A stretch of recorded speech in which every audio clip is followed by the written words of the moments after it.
Welcome to Sweet Life Beat Life. We hope this video helps. In this video, I will show how to make a hot fudge sundae at home, full guide. Begin by heating chopped bittersweet chocolate with heavy cream and a tablespoon of butter over low heat, stirring until glossy and smooth, then taste and add a pinch of salt if needed. Keep warm while you scoop cold vanilla ice cream into chilled bowls and prepare toppings like whipped cream, nuts, and cherries, ready to assemble. Warm and conversational. Scoop cold vanilla into chilled bowls, then pour a generous ribbon of hot fudge over each scoop so the sauce forms warm pockets against the ice cream. Add a layer of chopped nuts or cookie crumbs for contrast, finish with whipped cream and a cherry, and serve immediately for the best texture and temperature balance, making every spoonful creamy, warm, and crunchy all at once.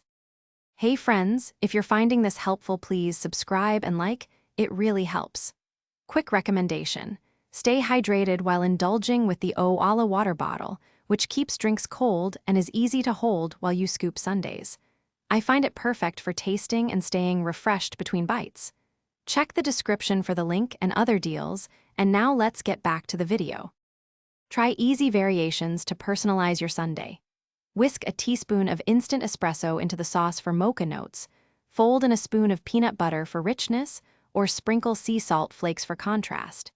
You can swap vanilla for chocolate or caramel ice cream, add fresh fruit like banana slices, and experiment with cookie crumbs or toasted coconut so each sundae suits your cravings while staying quick and satisfying.